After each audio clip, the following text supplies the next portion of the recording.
Check 1, 2. Yeah. I said it's past the mic, son. Podcast show. Men's mental health, I had to let you know. I said it's past the mic, son. Podcast show. Men's mental health, I had to let you know. It's past the mic, son. Podcast show. Men's mental health, I had to let you know. It's past the mic, son. Podcast show. Welcome to the Pass the Mic Son podcast show. I have a very special guest tonight. This guy is, a good friend. I've known him for a long time. Definitely boots on the ground in the city. But we'll get into that a little later on in the podcast. But I want to give him his flowers right now. So let me give you a little intro about who I am tonight. So Duane is a speaker, pastor, mentor, and youth advocate who's dedicated his life to helping others discover purpose and emotional wholeness. He's the founder of PIFTM Baltimore, a movement focused on empowering youth and strengthening communities. And he serves as the pastor of the Bridge Baltimore, where he leads the authenticity and transparency. Through his leadership, speaking, and mentoring, Duane has become a trusted voice for men seeking balance between faith, purpose, and mental health. His message centers on growth, accountability, and the courage to heal, reminding us that success begins with self-awareness and service to others. Without further ado, I want to welcome Pastor Duane Williams Jr. Welcome, my guy. Wow.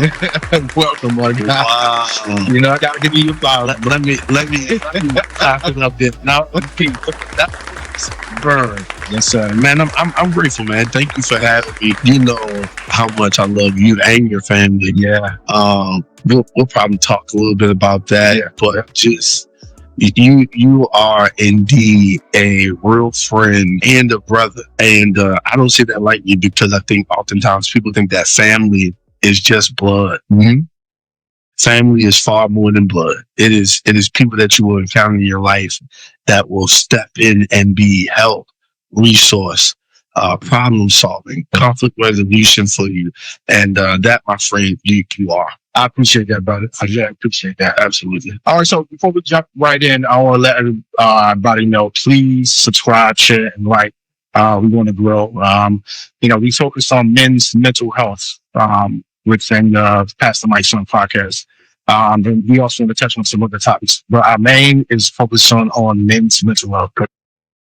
Make sure men are okay as well too.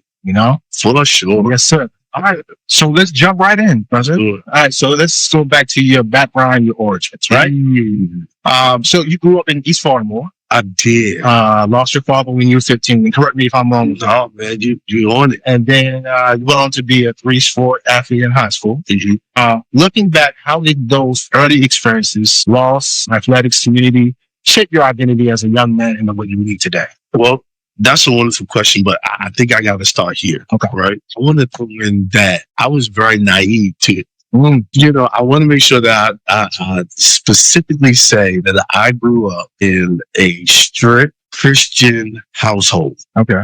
Where some things I did not learn about until I was the age 18 and above. Oh, wow.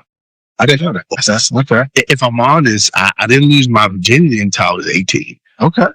It was people in high school, man, that had already, and I'm not shaming none of them. God bless all of y'all. I still love y'all. I still my friends. But some of them in high school, man, probably about the 10th and the 11th grade, man, they probably had, 20 bodies. Wow. And I'm not glorifying this. I'm just giving context. Man, they had bodies. And little old me, I had none.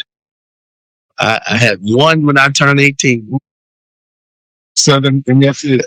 Were you in love? Because the first one you fall in love. I was not in love.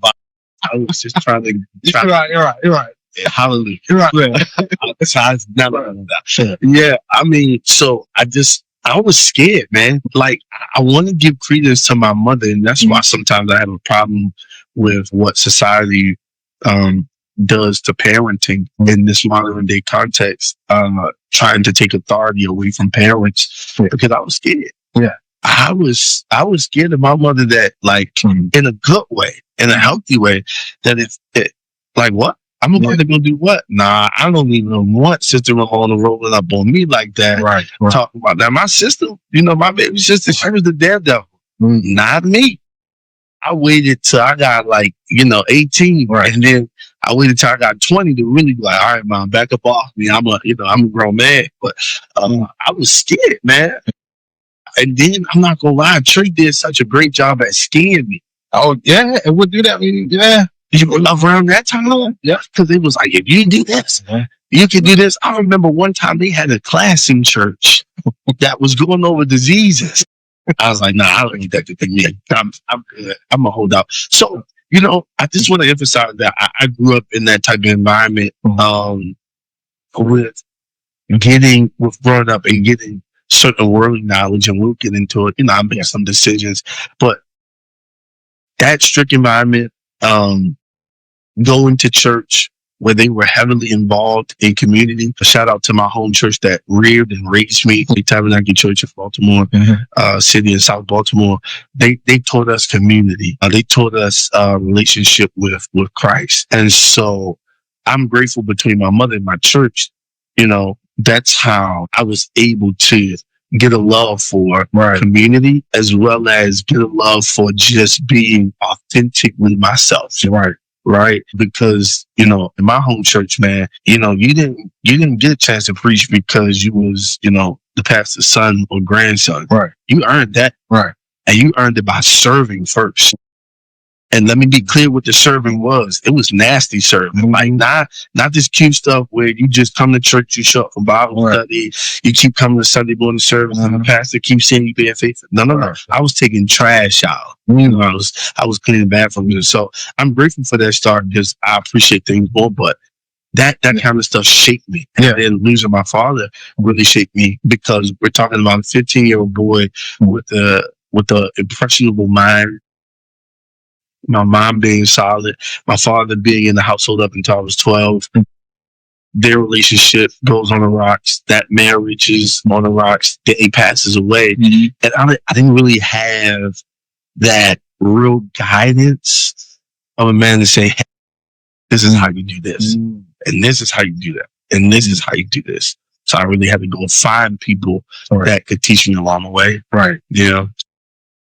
Let's go back to we talked about losing your father and not having that mentorship when you're younger. Oh yeah. So as you gone through that situation, and were part of your behaviors like looking for a mentor, as far as like, all right, is this what it's supposed to be like to be a man? Like, I don't know. So did you intentionally reach out to different men, even if the mentor wasn't a good mentor? Just the fact that it was another man. I want to be honest. I never had a problem with going after, quote unquote, a not good mentor. Gotcha. I'm grateful. Gotcha. I want to be good. I want to say this. I'm grateful. I think God put something in me since I was a little kid to recognize real people. Yeah. And when I say real people, I mean authentic people. People who they don't have a hidden agenda.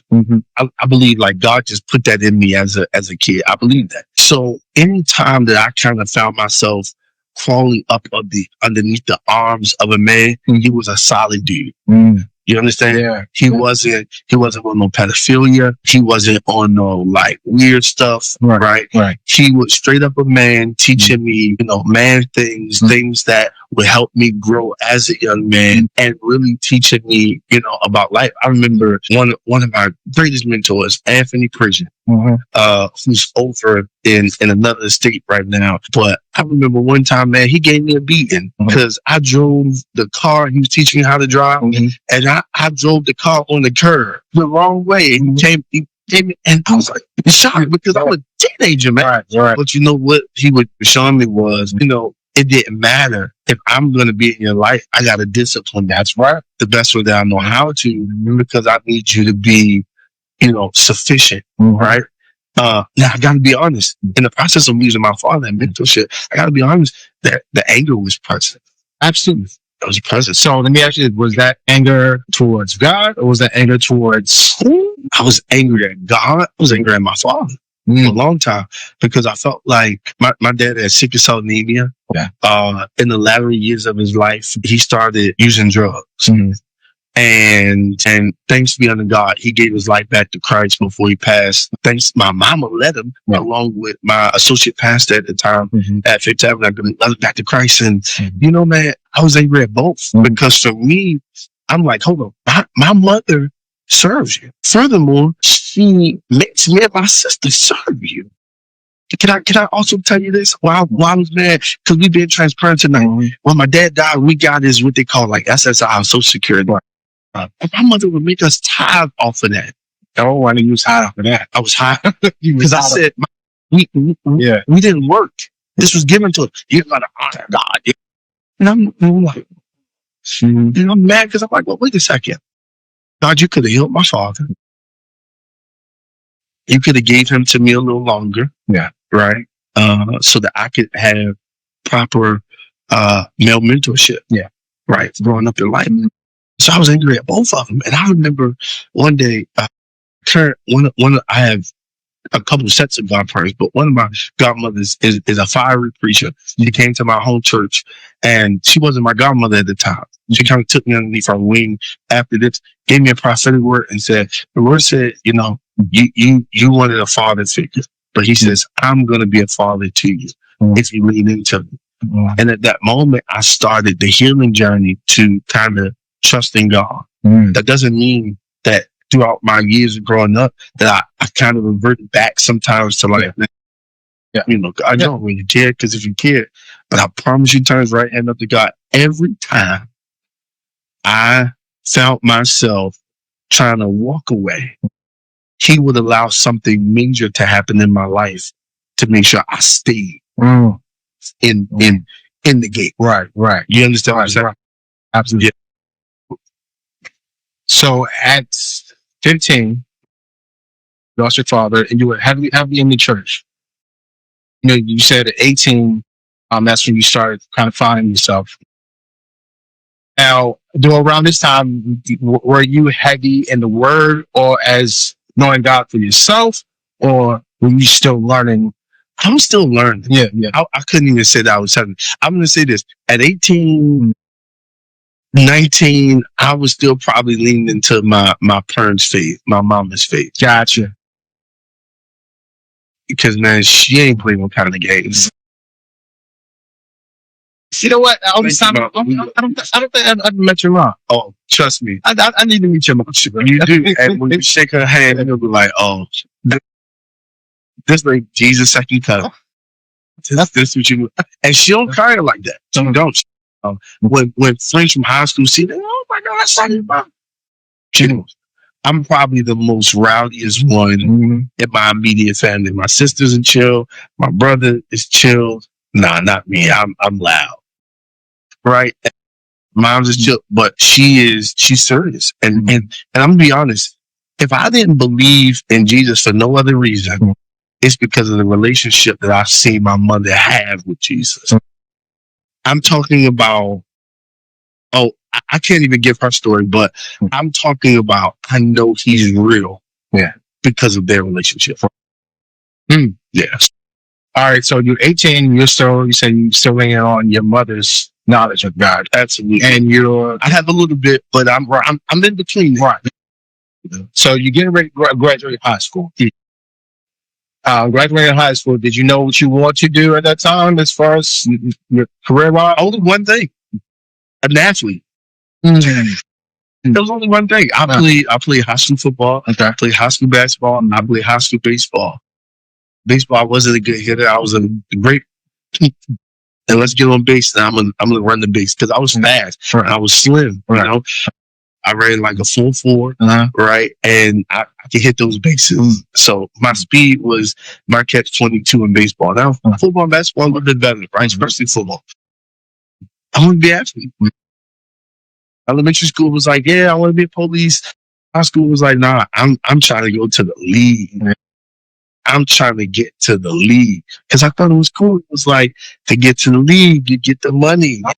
Yeah, I can take care of my family, and then I can, mac on the honeys. my song was. So it was like, and then honestly, it was like I can get away from God a little bit. You know what I mean? Yeah. So it was acting. That's it. That's the only thing I saw. So this is a great segue into my next question. So at age 20, you joined the Baltimore City Police Department. I did. And served for about 5 years. No, 8. Actually. 8 years. 8. Oh, goodness. Because 20 to about 28. Oh, okay. Yes. Okay. Yes. All right. So what motivated you to go into law enforcement so young? Man, I'm going to tell you something. I was at Baltimore City Community College. Mm-hmm. I was playing basketball there. Yeah. Oh, I know it. Okay. Yes, I was playing basketball there. Okay. So 18 to 20, I'm at Baltimore City Community College. I went there with this newfound like outlook. Right. I dressed up every day going there. I thought I was Mr. Smooth, cool. People knew me there because I wore a lot of blazers and I would dress. Even some of my friends at the time were like, "I'm gonna dress up every day." It was a joke for them because they was in their Jordans. They was in their jeans. And by the way, I am from Baltimore, but I want to get this. They were typically Baltimore dressed. Right? I got you. Let's go ahead and say it. So I was just trying something different. Like I was from another state, and people kind of knew me from that. And I didn't take class serious. So let me be very clear. I took some classes serious. I did not take classes serious. I didn't. I took education more serious now, like from the 28, 29 and older around. Yeah. But 27. Yeah. Class, school, what? Because I read. So I like to read. Right? So I was educating myself, just not through the formal system. Yeah. Right? I hated class. Yeah, I understand. I was the same way. I hated. So I went up there, I took a joke. One day, my mom did all that she could for me, my sisters, the best that she could. It wasn't like it was a woo-hoo of money just flowing through. So one day I went home and I saw this paper on the table. It was like it shouted out at me, "If you want to be a Baltimore City Police Cadet, join today." What was it, like $38,000? In my mind, man, I'm 20. Right. I'm 20 years old. I'm 19 years old, going on 20, 37,000 with benefits, and I can still get an education. My mom is like, "No to the Marines," because I wanted to go into the Marines, right? She's no to the military. I was like, okay. So I ain't tell her. I went down. I was like, let me go down right here. I took the written test. Didn't think I was going to pass. I passed. "Oh, you got to come back for your agility test on Saturday." "Okay, what we got to do in the agility test?" "Oh, you got to run a mile and a half." At this time, they did it around City Hall. Right. Yeah, as before. Yeah, well, some people go there. "You got to run a mile and a half. You got to do push-ups." I'm just coming from playing basketball. B-triple-C.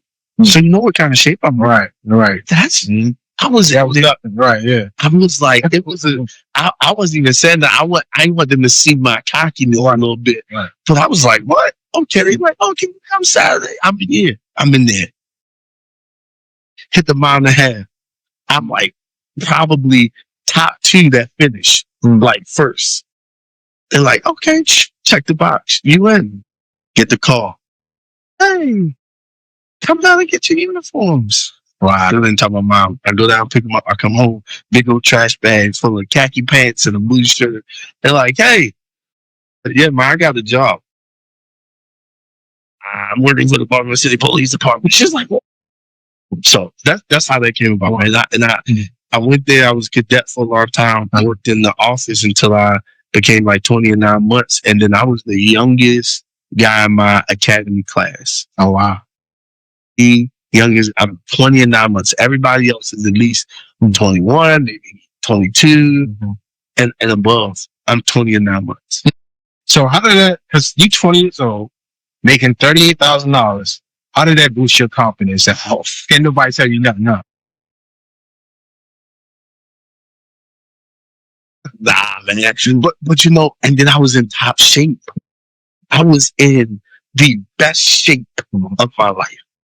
In the academy, man, I was finishing. We went on 6 and 7 mile runs. I was finishing top 3. top. I was fast, man. I'm coming from, what? So I was a co-class commander, for at least a couple months, but my immaturity got me fired from that position, right? I'm honest, right? Got me fired from that position. But I was immature. But the confidence was out of the world because Terrance, at 29 months, I'm at 38. At January 6th, which is my birthday, hallelujah, I go up to 45. That 45 hit on the next check, man.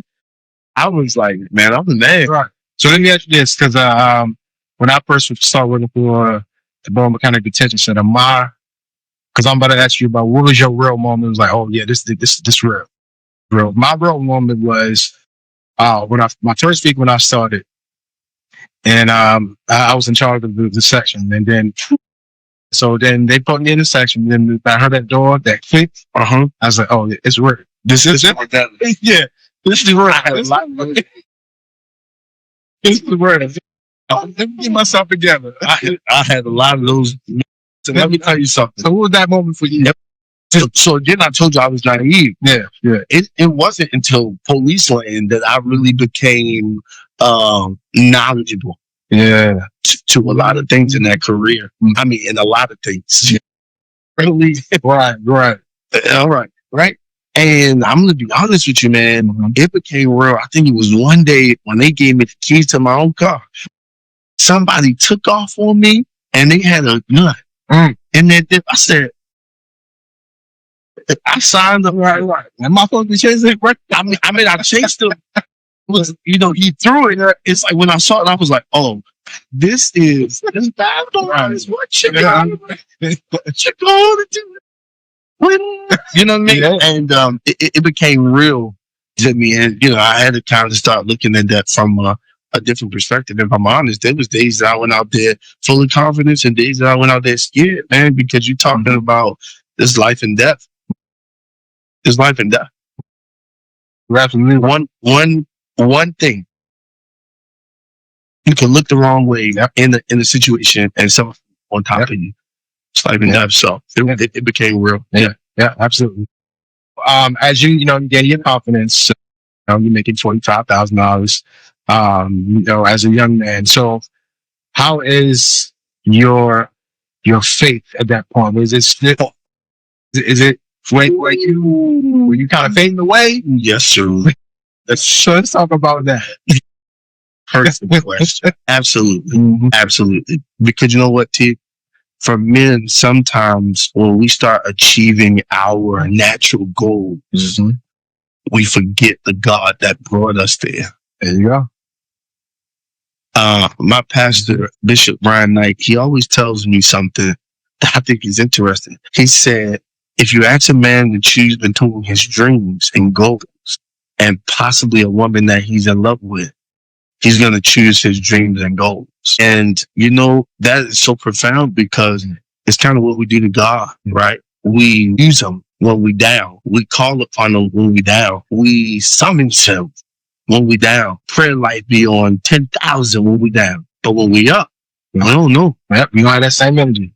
We don't know. And what scripture came to mind when I was thinking that being instant MCs and policies. That's what being at the police department and not losing my faith, but losing my attribute to be in God's presence. That's where that scripture comes in. Because I'm like, I got it. I arrived. I know people listen to this like 45,000, but we're talking about 2,000 now. Oh yeah, that was a lot of money back then. Especially if you didn't have the degree. At no degree. 21 years old. Exactly. Man, I'm talking about I'm going to DC hanging out. Yeah. You know what I mean? Yeah. It becomes, I'm good. Right? I was still going to church, but I wasn't involved like I am now. So when people, see me and they may disagree with who I am, oh, you're a fake pastor. No, I'm not. I'm real. Let me help you. I'm real. Because I ain't doing this for no other reason, but my relationship with him is just in a different space. Yeah. Because if it was up to me, I wouldn't do it at all. And truthfully, if I was still in the mindset that I was top line athletic world, Right. I wouldn't want to do this. But it was ingrained in my days of strictness. Mm-hmm. And what she put there, that's why I said train up a child the way I should go. Mm-hmm. Because what my mama put there, what my church put there, Mm-hmm. it was already rooted. It had already gained the root. It was up for me to accept it. There you go. There you go. That's it. There you go. So yeah, man, it definitely made me be like, man, I ain't going to church. I can tell you times where I was in relationships. I never hurt any part of my body playing high school sports at all. I get to the police department, I play a sport, I get hurt. You know what that was? That was God sitting me down. And that was very doing it. That was very doing it. So you at an all-time high, right? Yes, sir. And then, you said you kind of strayed away from Absolutely everything. And then this is where God said, okay, I got to get this brother back. So I got to bring him back down. Yeah. I got to humble him. Absolutely. So, not going into too much detail. So when the incident happened and ultimately took your job away from you. Yeah. Let's talk about it. Okay. No, let's go. Okay. Let's go. So you want to tell us what happened as far as? Man, let me tell you this. I made a decision predicated on my heart with the wrong actions. Mm-hmm. Say it like that. Gotcha. Okay. Because at that point in time, I was working with a lot of young people. Right. And I cared about transformation. I show up, I see a young man being disrespectful to his mother. It hit me. Yeah. Because I know what it's like for a mother to have to take care of you. So I saw myself, and like you zapping out on your mother who take care of your brothers and sisters. So it messed with me. Mm-hmm. I chose the wrong course of action to relay a message. Because part of me, and this is where with men, where sometimes we have to step back and think, right? Yeah. It's not about keeping a job. It was like, hey, I was really trying to convey an honest message. Like, bro, that's not cool. Right. I went about it the wrong way because my feelings got involved. And my feelings got involved because I saw me. Here's the problem. We demonize men for having feelings.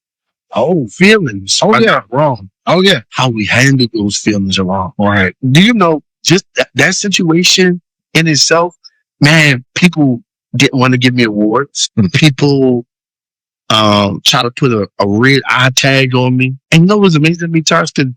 I would never call people out. I could, right? It's amazing to me because people will sit back and judge your one. Oh, yeah. When they got 10. Oh, yeah. Absolutely. We just don't know their 10. Now, I know some of their 10s, but their 10s are so hidden that they will judge your one. And they got 10. Absolutely. And when I was going through that season where, number one, I was plastered on the news for a week, right? When I went through that situation, bro, let me tell you something. It was one of the most humbling situations in my entire life. I can only imagine, bro. Because you're talking about, I lost a lot of what I had. Didn't know how I was going to rebuild. Criticism from the left and the right. People who watched me grow up in my home church had stuff to say. When their kids was doing worse stuff than me. You got this running. Well, you know how this happens. You running your lips. And I sat there and people don't know how much stuff came back to me. That people brought, hey, so I would cry at night and I would get up and go face the world in the day. At that moment in time, did you think, okay, my church is supposed to protect me in this moment? Man,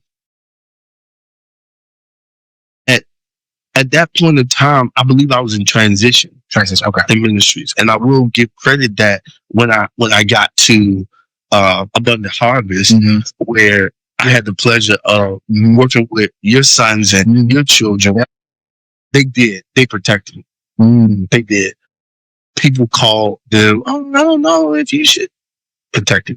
Right? I want to give them kudos publicly for that because, it's amazing how people, they will call about one thing they know about you, but they can't even pick musicians. lying to them. Right? And I could go down a list of things, stop time and place, but I think I was shocked because the church, and this is kind of why I am the way that I am today as far as restoration. When people come and tell me stuff about people, I'm afraid. I want to talk to them and see how I can help. Yes. Because how are we the place of restoration and we don't give it? You know why? Because we're the place, and this is not altered, just so, because we're the place of, we sometimes want the failure to happen so it can speak to us coming up. That's a word right there. That's a word. And this is why I am the way that I am today when it comes to restoration. Because people are like, you don't be fazed by a lot of stuff. Nah, I've been through too much. You get plastered on the news for a week. Yeah. See how that you have an article that's still there on the internet. You still have to deal with certain people criticism. You still have to deal with being blocked out because people can't let what happened. It's 2025. That's 10 years ago. Still some people hadn't it. You know what I mean? Yeah. Yeah. And when you live with that level of criticism and sometimes even harshness, man, you can help everybody. Or at least you'll try. A young man can't come to me and tell me 50 things he done did. That's crazy. I'm like, it's okay. Are you done? Do you want change? And that's the thing that killed me. People will see you do good. They don't even come to you and say, hey, I know you made this mistake. Do you want to do good? Because if you want to, I want to help. If you don't want to, I'm not going to sign on it. They don't do it. They focus on it. And I'm going to be honest, this is why we have a world of men where depression is extremely high on them. Absolutely. Because one, social media is influencing them that the only way that they can be a good man for a woman is if they give her all the gifts that she wants. Absolutely. And then we have male leaders, pastors, politicians who say, I understand your story. I've been there before, but you don't help. Because help is not you want me to follow you around like a guinea pig. Help is, let me pour into you. You know why I got respect for people like Anthony Pridgeon, my godfather, Charles McDuffie. All these guys poured into me. One of my other godfathers, the late, he's passed away, Dark Sorrell. You know, my very own bishop. You know why I got respect for these guys? Because I had keys to their house. I ain't their biological son. I had access to what they had access to. Listen, they groomed me, right? They invited me into their world after they seen how much I was receptive to it. So if I pause there, young men were looking for mentorship. You got to be open to the positive and the correction. And so I was open to it. And so it amazes me when people are like, man, I want to help young men. No. You don't want to help young men. You want to look good. You want to be known as this. You don't really want to, because when you really want to help, the investment goes beyond your 9 to 5. Yeah. It goes beyond your program hours at your nonprofit. Right? And that's not every young man you're going to be able to give that to. Right. But there's a couple that you can. Oh, yeah. It's the phone calls from the mom saying, hey, I need you to talk to my son because he's not doing this, not doing that. It's you coming out of your own pocket to help a kid that they can't do or can't get a certain equipment because they play sports or something. Or just be fooling in the house. Bro, you know what I'm saying? You are an excellent father. I need this to be said. I appreciate publicly. No. This ain't even flowers. This is facts and truth. What flowers? You are an excellent father. But you know what shocked me one day? When I was at the office, being the youth pastor there, you came and was like, hey, man, I believe you can help my sons and my children. Absolutely. And I looked at you like, what? Bro, I'm like, hey, man, I ain't perfect, okay? I just want you to know. Oh, yeah. I'm in the church, but I ain't perfect. You're like, nah, man, you can help them. And when I say you were invested in them being where I was and helping them, more than what people know. We spent like, what, 2 to 3 years? Yeah. I think this is why I become so agitating to grassroots people, because you will honor people who suck up and kiss your butt, but you won't honor people who really put in the time. Yeah. You don't look over them and allow whatever to stop you from honoring them, but you will honor people who show up to your stuff. Oh my God, I just love you. You're the greatest in the world. But they're not sincere. That's what's doing it. And that's why I made it a point that when we talk to each other, when we text each other, I make it a point to let you know, brother, I appreciate everything that you do. And yes, because I see the work that you do. I see the sacrifices that you make. I see the doors that get shut. I mean, you try to, I see all of that, brother. And that's why we gotta be the part two. So that's why I make sure at all times when I would talk to you, man, and say, you know, I appreciate that. Yeah, because I mean, I had a lot of doors shut in my face from the 2015 incident, and you know, the thing I say is I just keep going. Yeah, and if I'm honest, you know, God has made His hand available through those situations. Yeah, right. Yeah. It is something that when you are a genuine person, sometimes you have to sit with more heartbreak than joy. Oh yeah. Yes. Sometimes you are a genuine person. Yes. You have to sit with more heartbreak than joy. Absolutely. And I liken it to the fact that many people look at Jesus in the Bible and they see all the wonderful things that he did. But I'm more than sure there's a lot of heartbreak in there because you have people that are close to you that are not really picking up what you're putting down. Yeah. You know? Yep, absolutely. And that's a tough challenge when you get doors slammed in your face and you still have to smile in the space. With that being said, how does that affect your mental, man? Because I know, again, because you're human, right? Yeah. I mean, super. I mean, I'm big. I'm 6'2", 230, but I'm super. Right. You know, you read your Bible, you talk to God every day, and you have your faith in God. You know, you trust God, but you're still human. You still have your time. Like, when is that door gonna open for me? Absolutely, absolutely. You know, that is a big question that I had asked myself a bunch of times. Right, and I'm just being honest, man. There were times when depression fell on me real heavy. Even in my last days of, you know, exiting a divorce, it wasn't so much that I was going through depression because I was just losing a person. I was thinking about everything I lost. Yeah. Yeah. And when you think about everything you lost from the year this incident happened to now, you start being like, okay, God, I know some of this is my fault. Like, you ain't help. Like, you couldn't help. You couldn't. And it makes you fall into a swallow of depression because you're like, I know I'm not that much of a, you know, mess up, right? Yeah. I can own my parts in it. Right. Right. I can take what needs to come my way.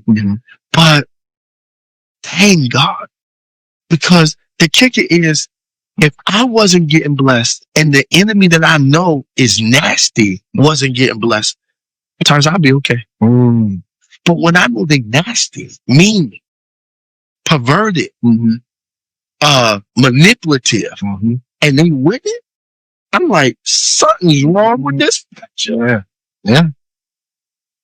And it makes you go, yo, what's up? But every time I will find myself back at the foot of Jesus, crying, letting Him just work through me, however He need to work through me. I know that I come off pretty tough and strong, and I am, but man, I spend a lot of days in tears. Yeah, man. A lot of days in tears because I have a lot of real questions for God. I got an answer, but I had a lot of real questions for God. And then some things, it was just like, there was no answer. Just got to walk this out. So, which means my faith was also being stretched. Could you imagine 2015 incident not working for almost 3 years? I remember when I was at Abundant Harvest, it was then Pastor Lawrence and them Bishop Morris. He came to me one time and I didn't have a job. He said, man, you paid more tithes than the people who had a job. But you know where that came from? That was an attribute that my mom and my whole church gave me years ago. Because I felt like, well, if God is blessing me, then I might as well do what I need to do. Yeah. And I can't lie. While those 3 years were rough, man, I found God's hand all in those 3 years. And He's showing you as well, too. Bringing me, slicing me, dicing me. They got those new blenders now that like pulp. All of that. I was like, oh my God. You know, that's why I'm in this season of like taking all of this and putting it into a book. I won't tell you what the title is. You should. I'll come back when we get to that point. But this needs to be shared, man, that there is hope after trial. Yes. There's triumph after trial. That's not the book, but that's the message. That's not the title. There's joy. Yeah. Yeah. Yeah. After this. I want to, let's go back to, all right, you had the traumatic moment of losing your job. Yeah. And then you found community. Yeah. So you started being active in the community. About how you transition into being more about the community. Well, I want to make sure that we understand that I've been active in the community even when I was a police officer. Oh, okay. Okay. So I just want to highlight that since 2009, because when I got to the police department, I met my big sister and big brother, Caprice Smith and Antoine Smith, and Caprice, she just got away with people. And I don't know how she would be in. I was, working in the police department. She was like, I go to talk to kids. Oh my God, you should come. But at the time I had some previous experience from my home church, right? With working in youth ministry and stuff like that. And she was like, you should come. I was like, okay. So I came. I got there. We went to a school. I'm thinking it's going to be like 5 kids. It was 30 kids in there. I remember this 2010. It was 30 kids in there. And I'm reading to 30 kids. And that was like the birthday. 2010, 2009 into 2010 was like the birthday of my activism in the community. Where from there it blew up to where other schools was like, hey, can you come? Hey, can you come? Hey, can you come here? Hey, can you come? Can you come and speak here? And it just took off. It just took off, man. In that's where my love came from, right? I found a strong place of refuge in being in the community with people, because the community, they don't really care about whether you speak in tongues or not. Right. They just want to know how genuine. And when I went to those schools to the point where this is how I got into coaching, principal came up to me, hey, you come here to the kids. Have you ever coached before? And I'm like, not really. She's like, you want to coach? And I got into it. And then that took me. So I spent my time, even in trial, giving of myself. I want to hashtag that, because most people trials and they fold to the tribulation. I met trials and I was like, you know what? I'm gonna cry here, but when I go out there, I'm gonna be triumphant. I'm gonna be an example of being triumphant, and I chose to be triumphant. I chose to say, I don't have enough money right now. But you know what I'm going to do? I'm just show up. So when I was in police, I was coaching. I was policing and coaching. And I remember I was up at Arlington elementary middle school. Those were my first group of kids that I really spent a lot of time with and invested. We used to go to, what's the little $5 pizza place? Little Caesars? Yeah, Little Caesars. You talking about Arlington off of Arlington off of in Park Heights. Oh, yeah, okay, gotcha. Yeah, okay. Man, I was coaching over there, flag football. I had the boys, and then the girls started coming out. Coach D, we want to stay around. I said, y'all, I'm gonna stay around. Don't be flirting with these boys. Don't be playing with them. They out here to practice. Right. Y'all need to pull y'all homework out. Mhm. Hey, y'all can sit over here and chill. Right. Okay. And we would go around to the Little Caesars and I would buy all of the pizza. Man, there was days, they all grown men, I could call them. They'll tell you, I used to pilot my car with them, taking them home. 6 or 7 young men in my car. Sometimes a girl, taking them home, right? Yeah. And I found triumph. I found how to be triumph in triumphs. So how do you, like, knowing that you've mentored so many young people and seeing the success of the people that you mentor, how does that make you feel? What is that? I can't lie. I wear an S on my chest. I can sit here and lie. If I'm transparent this far, I might as well.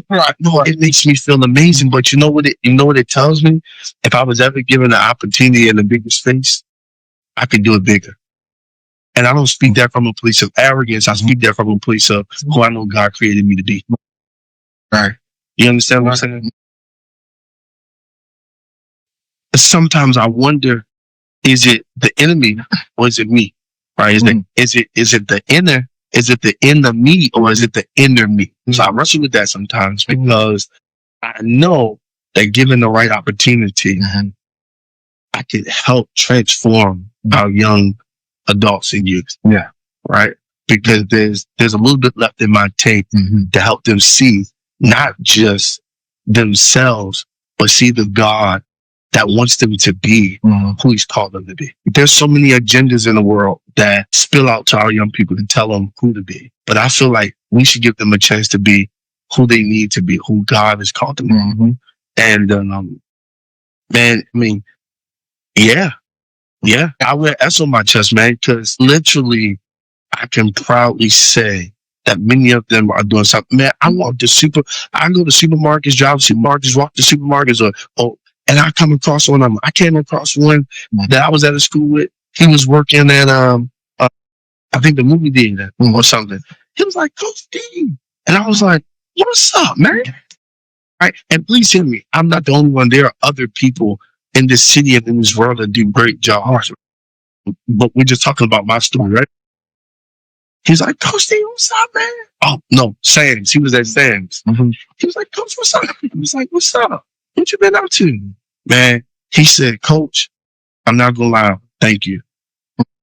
And as the older I get, I cry a lot. I don't know what my problem is. No, man, that's real. Because if you don't realize, man, when someone comes up to you, just that simple thank you. Oh my God. Man, it almost messed me up outside of Sam's. You know, I said, hey boy, get away from me. Because he said, stop being like that, Coach. Give me a hug. Right. I said, get up off me. Because he came in, he was like, hey Coach, I just want to say thank you. He was like, you know it's because of you. I was like, because of me what? He was like, man, he was hard on us, but in a good way. And it was loving. It was like, it's because of you. So sometimes I'm misunderstood because I am not the typical status quo that there's some people, they just fit a system. Yeah. Right? Yep. I'm not the typical status quo. I don't quite fit the system. I have a different system that's going to get us to the same meaning. Yeah. Just hold tight for a second. So let me ask you this. So anybody that works in community or that is serious about working in community often give 1,000%, not 100%, but 1,000%, right? And with you giving all that you give, how do you balance, like, kind of setting the boundary of like, all right, I know I'm getting 1,000%, but I gotta set this boundary to make sure, people don't take advantage of me. You know, I think with because we are Christian, I think with our discernment, right? But then at the same time, right, I'm going to tell you something. Sometimes people are like, I don't give the homeless people because they're going to take the money and buy drugs with it. Maybe a true statement. Yeah. But here's the truth. I'm not giving to them out of what I think that they're going to do with it. Right. I'm giving to them out of helping them. What they do with it, they're going to be responsible for. Right. What I did was gave from the place that I felt like was needed. Right. And so I just learned through discernment, just watching people sometimes, like, okay, I'll give this much. Well, I'll get this much. Yeah. But over here, I'll give all of this. Gotcha. Right. And that just comes with observation, understanding, maybe even some knowledge that you may have of different things. Right. That's what that comes with. Yeah. You know, and you just find that balance. Listen. Yeah. Yeah. And with being in community, because you've been in community for a while now, and tell us how, as you've been in the community, you transition into being a pastor. Because that's a big transition. Right? I don't know if it's much of a transition, but it is a real transition. Yeah. You want to know about that transition? I'll be honest. I was I served a couple churches here in Baltimore as the youth pastor, and so when I left the last church that I was at serving, my current pastor at the time, you know, shout out to him. My current pastor at this time, he like saw something in me a couple of years ago, and I'll be honest with you, I told him no. He asked me like, I think it was like 2 or 3 times, "Hey man, you think you want a pastor?"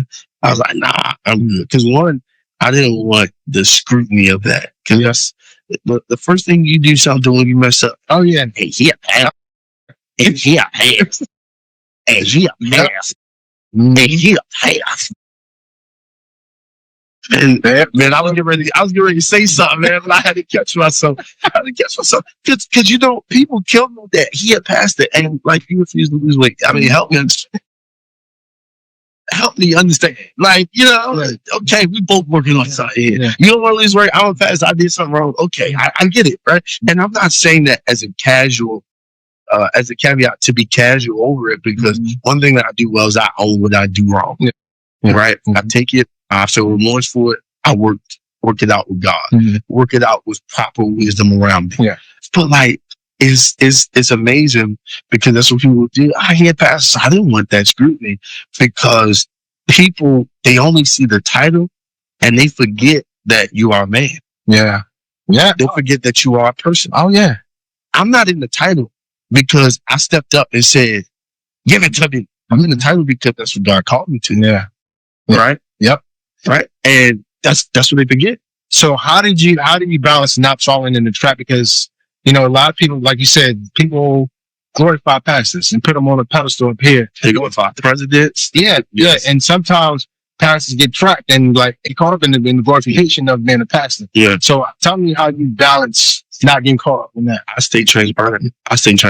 If my transparency scares you, then you're not the person for me. You're not the people for me. I stay transparent. I'm not about to cover up your eyes with a veil, so you don't see. I want you to see, because I want you to see that when the day comes that I make it into heaven, that wow, he made it here.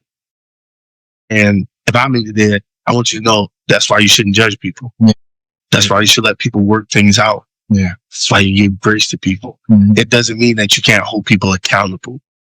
Hold them accountable, but give them grace. Yeah. And my pastor hold me accountable big time, probably more than some other people. But he shows grace. Yeah. Because he understands. And I think we've lost the understanding world because we want to put everybody in the cancel culture. Right? If I can put you in the cancel culture, you're no more good to us. Yep. And that is so wrong. It is. That is so wrong. It is. Tell them, give them a second. They, maybe right now we can't use them because maybe they need a minute. Right. But if they get the minute and they're better and they move forward, let it go. Yeah, absolutely. Yeah. So tell me where you think the church is headed today, because there's you see a lot of stuff on social media. This mic is broke. This thing is broke. It's all. Wow. Come on, man. Come with this question. My God. So tell us, what are your thoughts on where the church is headed today? Because there's a lot of young people that don't want to go to church. And so it's something that, you know, we as, you know, the Levites, how do we reel them back in to believe in?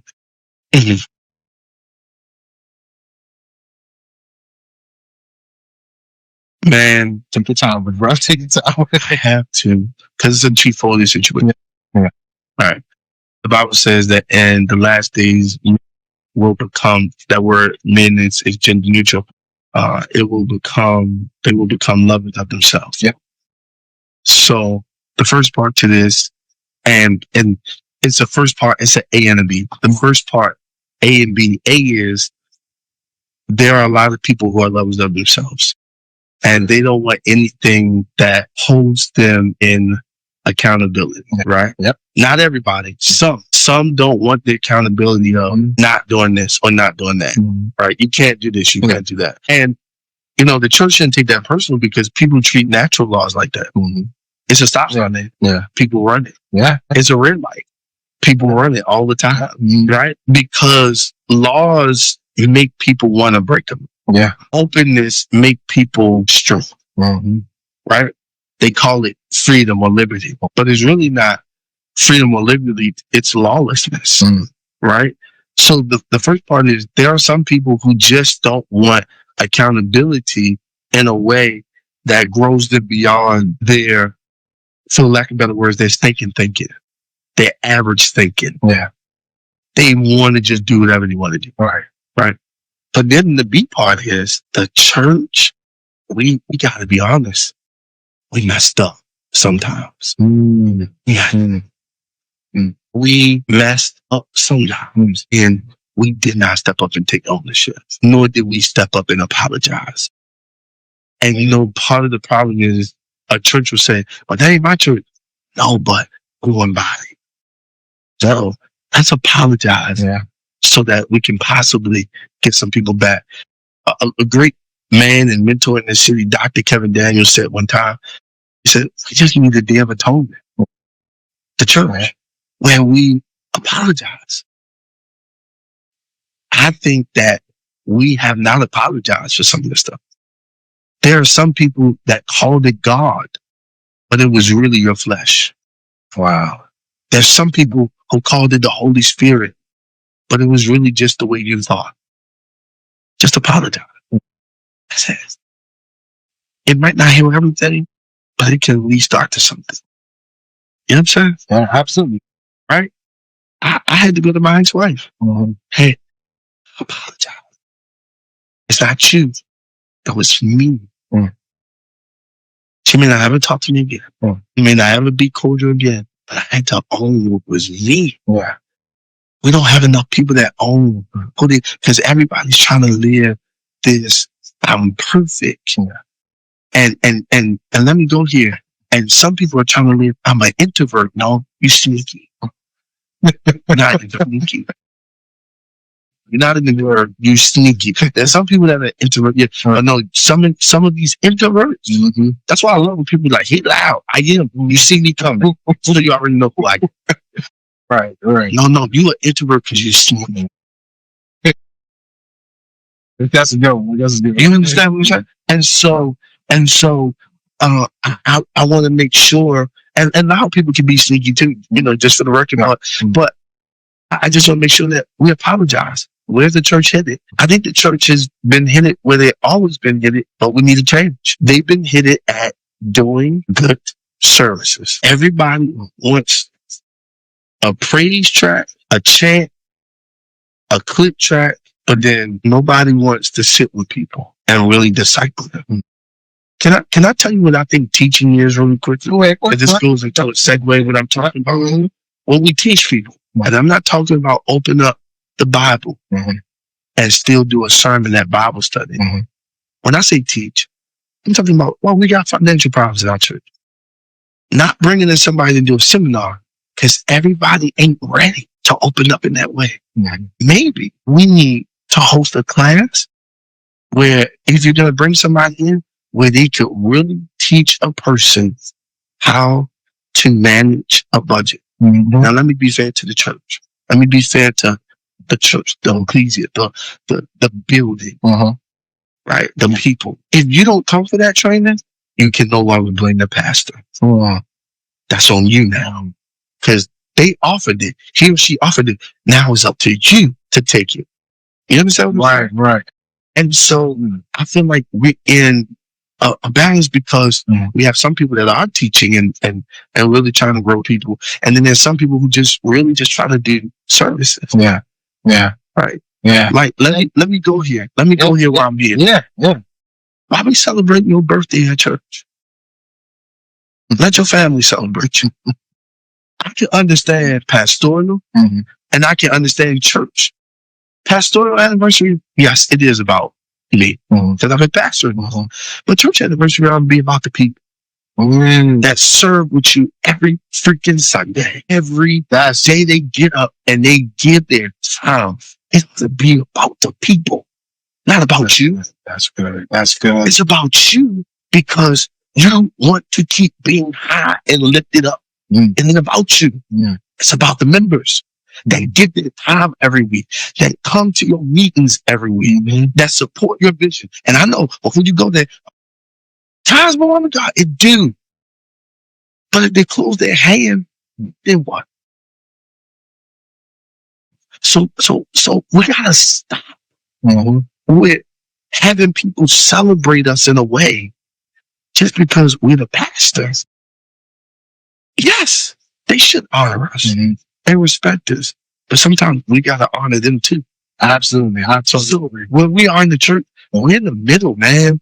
We're in the middle of like either too much church, too much prophetic deepness, and still wrong, right?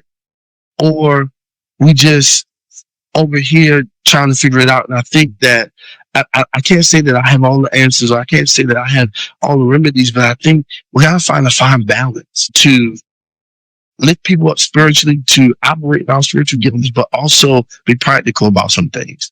And I think that sometimes too many of us are just trying to prove how awesome we are in the kingdom instead of just being an awesome person. Man, you know, there's some buttons there. So you don't know accept somebody on that. You want to be awesome in the kingdom, just be an awesome person. What y'all need to forgive when you need. Give to people when you need. Own it when you need to own it. Right? Stand in it when you need to stand in it. But just be an awesome person. How do you feel about when pastors publicly discipline a member in front of other members in the church?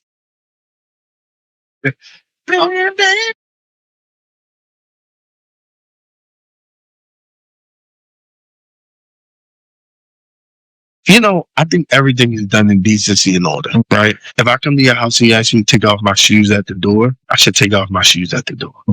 Right? Decency and order. I think sometimes, man, you know, we are more feeling based than we give ourselves credit for. We try to lie about how it makes us feel and we react. I've been a recipient of that. I know. So some of what we do is because we're in our feelings. I don't think that let me be very clear. I think the only time that there should be a public rebuke is when a person keeps publicly doing something weird. So if a person is causing public division in the church, then you publicly get them together with love and correction. Because you need to send a message that this is unacceptable to everybody. Right? And what I mean by that, they running this person saying, and Pastor, he be lying. Then you got to address them in front of everybody. So that, because if you address them properly, they can still come out and say, oh, that didn't happen that way. But for the most part, every rebuke and correction should be done in private. And if you need someone present, bring a wise, safeguarded, safe person, not somebody who's going to leave out the office and go tell 5 people, ooh, Pastor have to get them together. They couldn't keep that tally in that when they advance. That's nobody's business. Right. Ooh, they get out of together. She ain't good to her husband. Oh, you in their business. He ain't bring you in there to tell people. He brought you in there. She brought you in there to be a witness. Not to be a snitch. A witness, not a snitch. Public rebuke should only happen when there is something publicly that keeps happening that is beyond just the normal standard. That's what I have for that. Okay. All right, cool. You talked a little about, you said your ex-wife. So let's segue into you getting married. Terrance, you're coming tonight. My God. So start with how you met. your ex-wife? I mean, we were friends. We met, and I'll be honest, I met her at a time where I was kind of getting over something else. Always were friends, and we met on a social media platform because we were all speaking on it, and so that's pretty much how we met. So what made you when you met her and you guys were, dating, what made you say, oh, either one? This is the one for me. You know, man, let me be very honest. She's a good person. And sometimes when you've been in certain situations that either may be your fault, maybe another person's fault, you start looking at a heart. But even in looking at their heart, here we go. I still wasn't ready. I wasn't ready. So let me ask you this, because I'm gonna ask you this, and so why, if you knew you wasn't ready, why did you die? Man, because sometimes you could think to yourself that you're going to get ready because you have a good person or the right person. But what I found out through the last 11 months of therapy, because I've been in therapy since my divorce, no, you got to do the work. Yeah. You have to do the work. You got to come to grips with roots. You've got to set boundaries. You got to be open and honest. And what I mean so open and honest in this context of my life, like even if you are attracted to this person and you know that this can go left, hey man, I can't. And you gotta be strong at your can't. I'm gonna tell you something. When you start saying no, people start trying hard. Oh yeah. Yeah. And you be thinking to yourself, can I be real? It was going on here. I just told you no. 3 days later, no. And you start pulling out your hair, man, because you like, but it's because they gotta try, because the enemy is really trying to see the focus. So what made me was just a good person, a woman who at some point in time I felt like I didn't want to lose. Ultimately.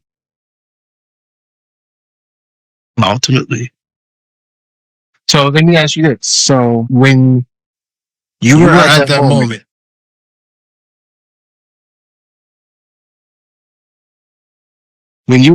moment, like thinking when you were married and you said to yourself, and correct me if I'm wrong, I can't do this anymore. How did you? Were you the one that went to her and said, "I can't do this anymore"? Man, this is more so like there were some things that happened. Okay, and she came to the conclusion that she just didn't want to do this no more. I gotcha. And understood it. Gotcha. I tried for a little bit to fight to make it work. So let me ask you this then. Knowing that you said you weren't ready, and then she said, "I can't do this no more." Was there a little side to you that said, "Yes"? In a way it was. And I'm going to tell you why. Because I was still under a different mindset. I wasn't under this mindset. Right. I was under a different mindset. Right. Because low key,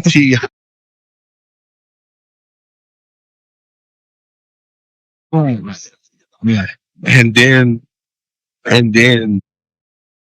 with the Holy Spirit and along with therapy, I was like, this got to change. One, because I want fruitfulness out of my life, right? And I don't want to have another moment of unfruitfulness. And it's literally that season I felt the lowest, not because of her. I felt the lowest because I was considering my dumb decisions. I was thinking about them. I was meditating on them. I was resting in them. So now I'm handling this thing differently with care, because I don't want another decision to cost me something. Yeah. I'm going to pause right there because I want to say that to somebody.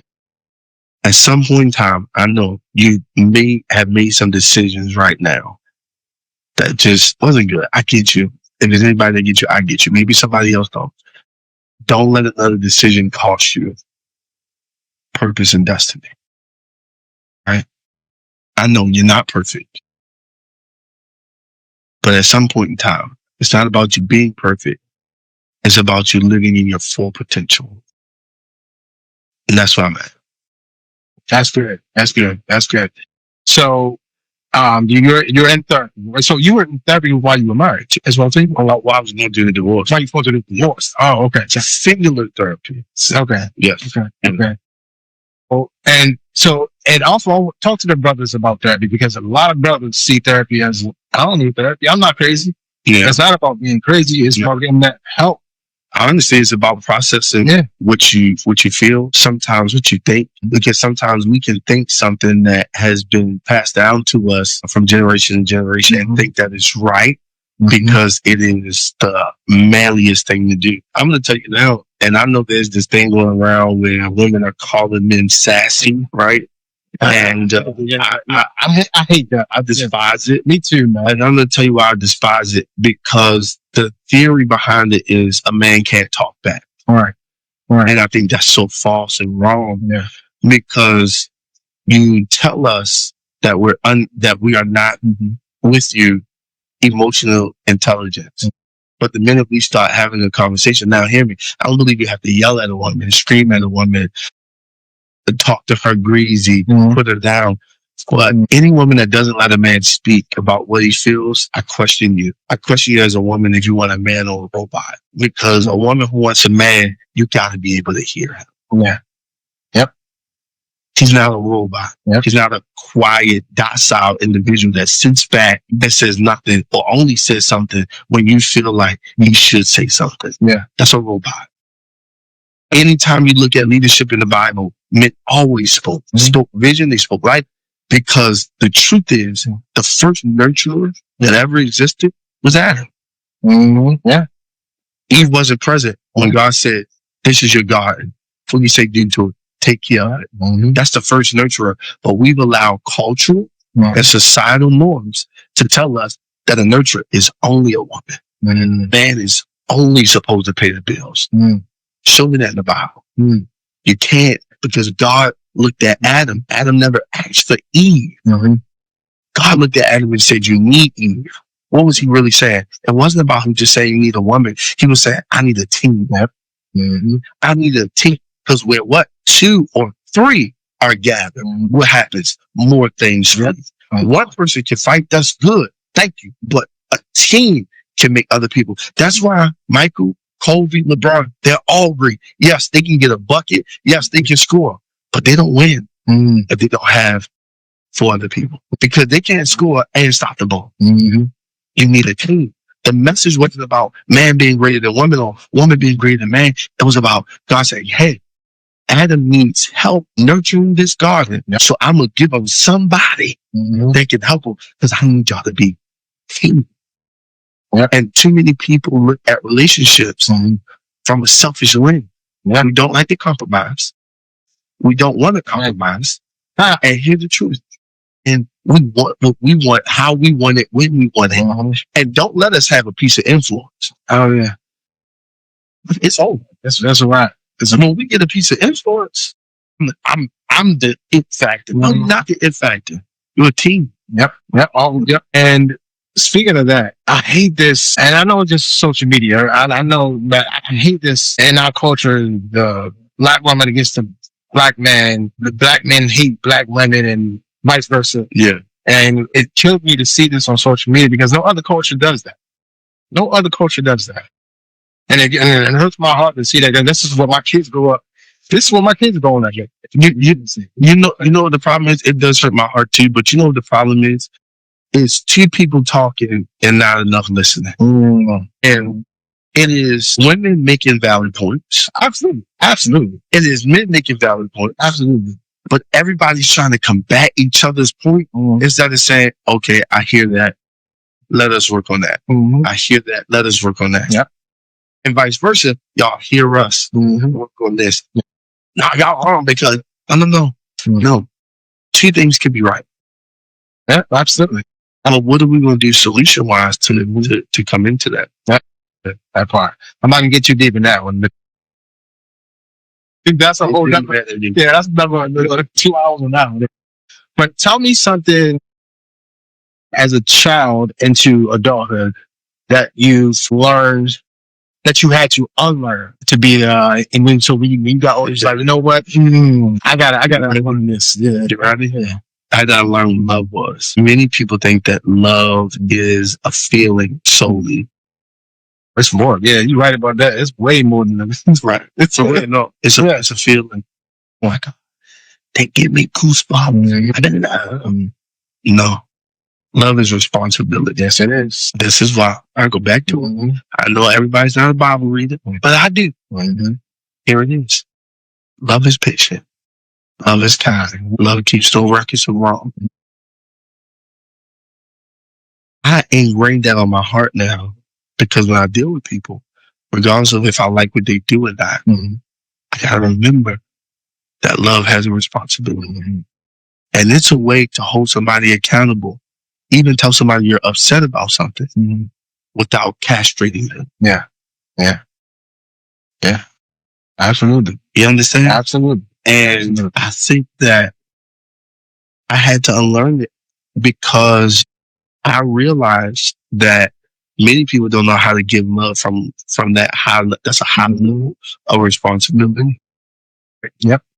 We seek to only view it from this place of goosebumps and butterflies. And there's way more than that. And then you know what else I had to unlearn?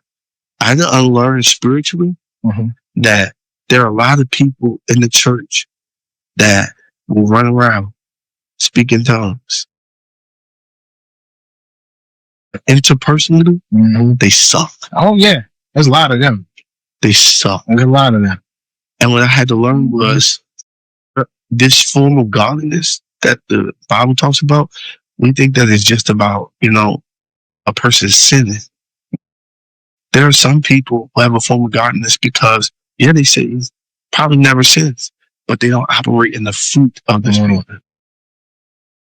And that's what I had to learn what love was and what the fruit of the Spirit is. Yeah. Because most people don't. Let me tell you what most people want to live. They want to live in their spiritual gifting by leaving the fruit of the Spirit down here. And I just believe that your fruit should be up here while your spiritual giftings should be right underneath up. And what happens to too many people is they're going to exercise their spiritual gifts, but leave the fruit below. So you're right. You did prophesy accuracy. Right? You did. But you're mean. Yes. So you can preach, but you're manipulative on the law. You can say, I'm more worried about being honest and I had to unlearn those things because many people have a form of it, but they don't really have what the fruit is. Yeah, you speak in tongues, but you petty. Yeah. Thank you for speaking in tongues. You are tongue talking petty. Let me stop. One thing that I've learned as I've gotten older, and it was an epiphany for me, was that it's hard for a lot of people to do, because there's a point in my life where I had to come to and self-assess. Yeah. Right, and a lot of people don't like to self-assess because everybody like to think, I'm a good person. Absolutely. I don't have any flaws. You know what I'm saying?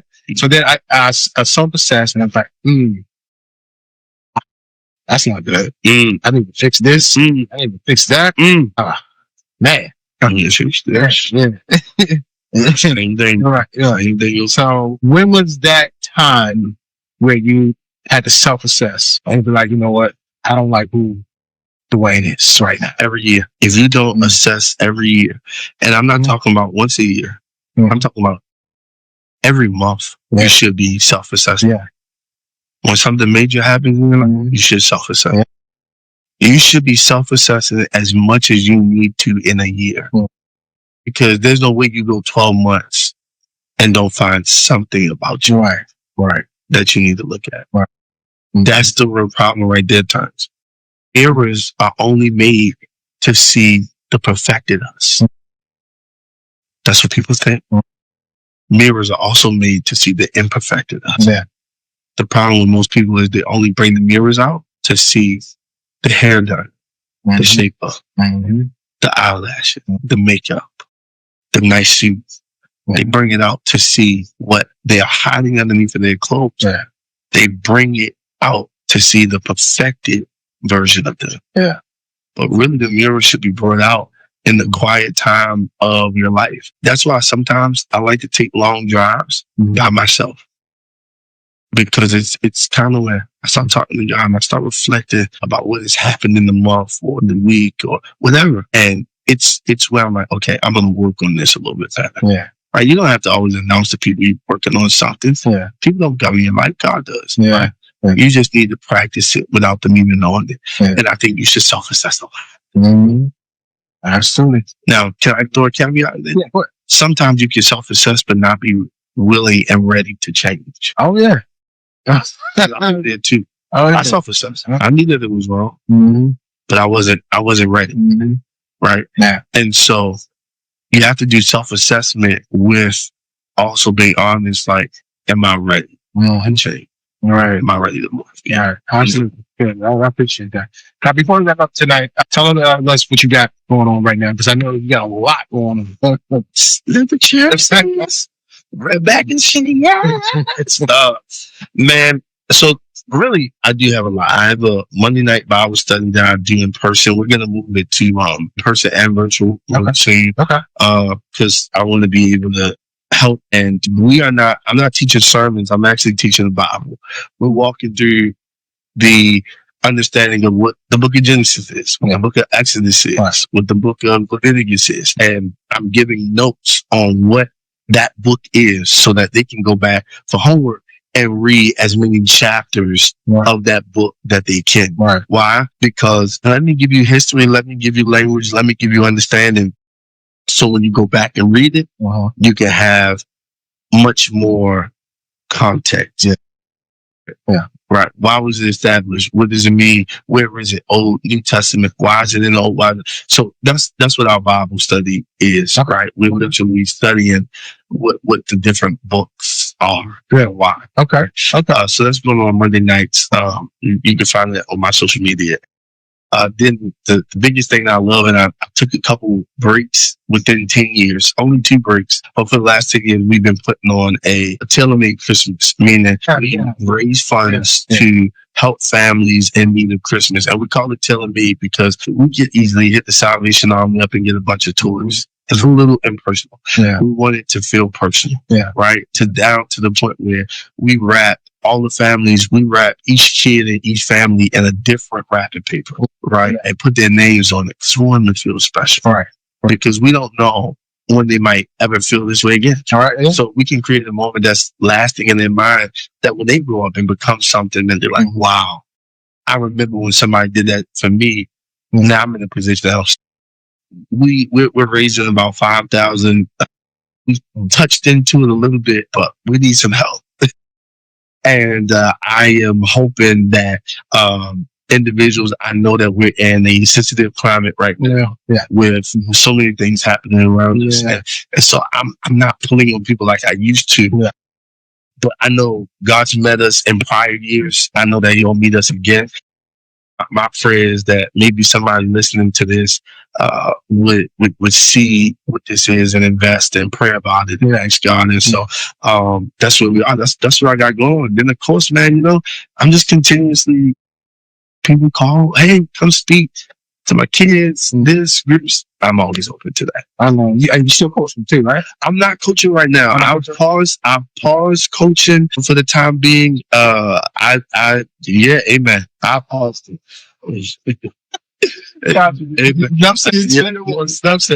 I had a few offers. I paused my last coaching job. I had a few offers right after. It's like, nah, let me take a break. Yeah. It's taxing, man. Very taxing. So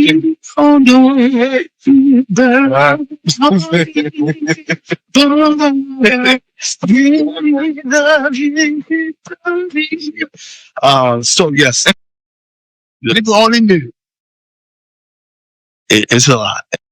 So yeah, man. So I'm pausing that for a moment, but I'll probably be coming back next year. So pray for me in my return. So let me ask you one last question. Yeah. So, would you do it a single man, right? Yes. And would you coaching? Yes. Especially coaching in the past. Yeah. Do you have a lot of moms? A little spicy? A little extra? Probably. Because, everybody believes that their son, Of course, is the next Lamar Jackson. Mm-hmm. And man, what's so sad is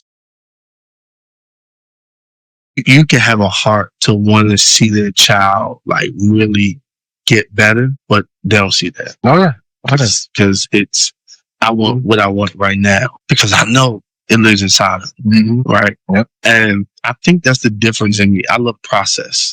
I don't like microwaves. Nah. Because there's some microwave food that just tastes horrible. Right. You ever had macaroni and cheese in the microwave? It's not the same. That's an insult. But when they bake that joint, like around Thanksgiving, I felt them. He came in the room. When they take that mac out and they clean those noodles and they get those 5 cheeses and they butter that stuff up, it tastes way better than microwave macaroni.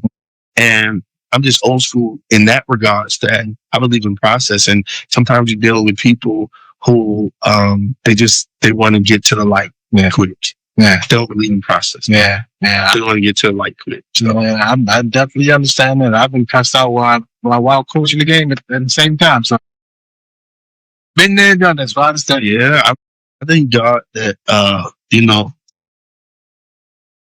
maybe my height scared them, but don't come at me like that. Moms don't play about their baby. Don't cuss me out. Because I'm educated enough. I know language. Still working on it. Father, don't try to. Fathers don't try to. You got me calling over here. I'm honest, man. See, people come on podcasts and they want to lie and give false answers. I'm giving the real answers. Like, listen, I'm gonna try to be ecumenical and work it out. Please, Father or Mother, don't come cuss me out because I'm gonna tell you right now. I learned a lot of language and. Yes, sir. On that note, brother, I do want to say publicly to you again. Yeah. I appreciate you. I appreciate everything that you do in the community. And keep pushing, because I know sometimes it may get hard. Yeah, I know it get hard, but keep pushing, man, because I encourage you to keep pushing, because that door will open. And I will support you in any way I can. Always have. Let the record reflect. This is an honor being here with you tonight. I can't wait to see this episode and how you break this up. Yeah. I think this is going to be amazing. Absolutely. I pray that this really blesses somebody. You said a lot, transparently, jokingly, seriousness, but I really pray that whoever listens to this would hear the sincerity of my language and my heart and go, okay, yeah. I can do this. I got this. So yeah, absolutely. All right. So before we wrap up, I know I said that twice already. Do you sound like a preacher? All right. I got to get out of here. I got the clothes right here. But look at somebody and tell him, God, he's been good to me. I got to go. You have one last word for the audience out there today? Yeah. Remember, and this is it's gonna sound cliche, but it's troubles don't last always. You can triumph over your troubles. It's going to take some honesty from you, some transparency from you, some healing from you, some understanding to you, some grace for you. But you can triumph over your trials. Yes, for sure. Absolutely. Great words from a great man. And so this is how we end the podcast after every episode. I started this podcast with my son. So they will be more present in the second season. Right now, they got a lot of, sports activities going on, so they're not like they're supposed to be. But we say this at the end of each podcast. We do same blood, different views, one mic. Mic check 1, 2. Yeah. said it's Pastor Mike's son, podcast show. Men's mental health, I had to let you know. I said it's Pastor Mike's son, podcast show. Men's mental health, I had to let you know. It's Pastor Mike's son, podcast show. Men's mental health, I had to let you know. It's Pastor Mike's son, podcast show. Men's mental health, I had to let you know. Every single man needs some support. Go ahead, speak your mind, don't hold back, let's talk. Every single man needs some support. Go ahead, speak your mind, don't hold back, let's talk. Now I see you at your lowest, I've been there before. Tell me what's been on your mind lately, let's talk. You don't have to hold it all inside no more. Tell me what's been on your mind lately, let's talk. I see you at your lowest, I've been there before. Tell me what's been on your mind lately, let's talk. You don't have to hold it all inside no more. Tell me what's been on your mind lately, let's talk. Let's talk. It said it's Pastor Mike's son, podcast show. Men's mental health, I had to let you know. It's Pastor Mike's son, podcast show. Men's mental health, I had to let you know. It's Pastor Mike's son, podcast show. Men's mental health, I had to let you know. It's Pastor Mike's son, podcast show. Men's mental health, I had to let you know. Every single man needs some support. Go ahead, speak your mind, don't hold back, let's talk. Every single man needs some support. Go ahead, speak your mind, don't hold back, let's talk. Now I see you at your lowest, I've been there before. Tell me what's been on your mind lately, let's talk. You don't have to hold it all inside no more. Tell me what's been on your mind lately, let's talk. I see you at your lowest, I've been there before. Tell me what's been on your mind lately, let's talk. You don't have to hold it all inside no more. Tell me what's been on your mind lately, let's talk.